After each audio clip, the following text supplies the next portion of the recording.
Ujumbe wa leo ni huu: tumia damu ya Yesu kama sadaka ya kukusaidia utoke kwenye tatizo la kurithi.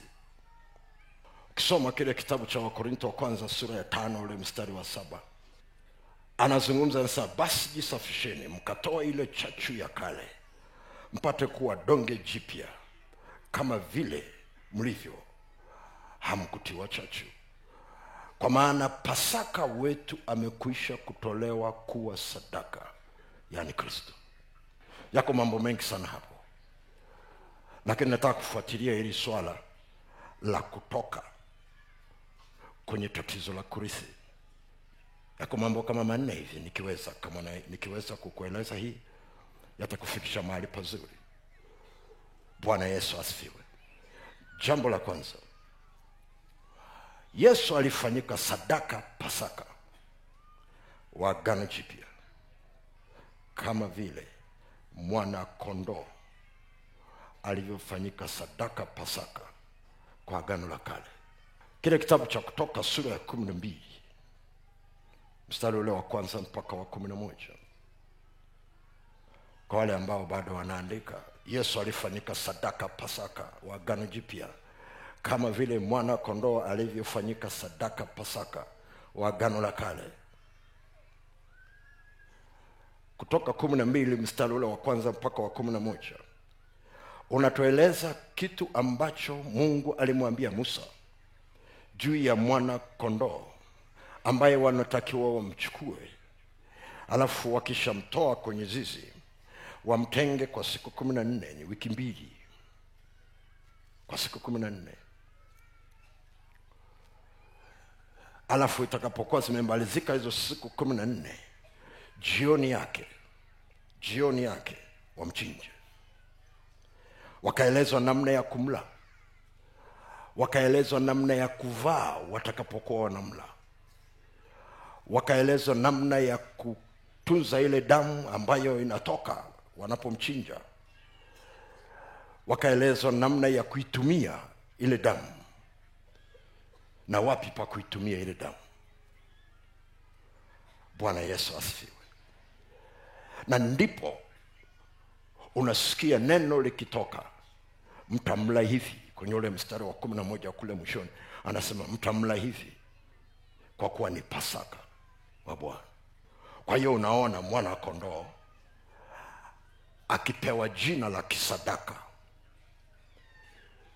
kwa ni Pasaka. Wakorintho wa kwanza sura ya 5 mstari wa 7 inatuambia na sisi juu ya Pasaka wetu.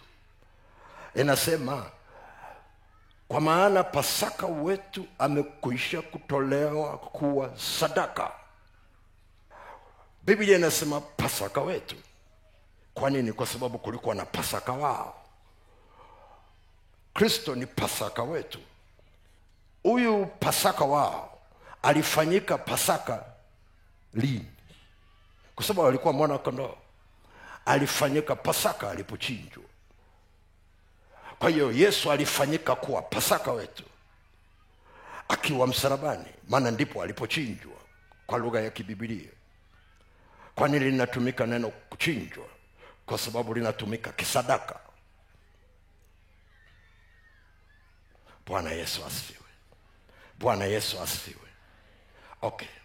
Ukisoma kwenye maandiko anaposema Pasaka kwenye kile kitabu cha Kutoka sura ya 12, ukiendelea kusoma, kasoma ile sura nzima, haina mistari mingi, unakuta Biblia inasema Pasaka wa Bwana, ni sadaka ya Bwana.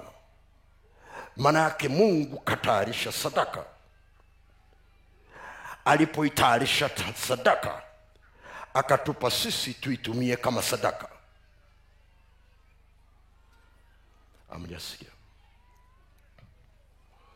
Kama ulikuwa unanisikiliza jana vizuri,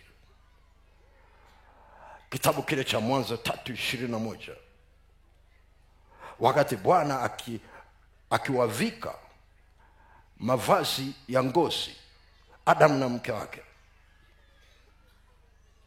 hakuwaambia wakatafute sadaka, alitafuta yeye sadaka ili ijulikane ya kwamba hatutamtafuta, atatutafuta. Hamjanisikia?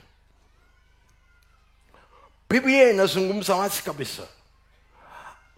Kama Mungu angeamua kukaa tu, niambie ni nani ambaye angemtafuta akamwona? Lakini aliamua kujifunua. Ndicho ujumbe aliokuwa anaweka. Anasema ninakufukuza lakini nitakufuata. Na siku ya kukufuata nitatafuta sadaka itakayotutengenezea mazingira ya kupatana tena kwa upya, tuweze kurudisha yale mahusiano. Bwana Yesu asifiwe. Bwana Yesu asifiwe. Hallelujah, hallelujah.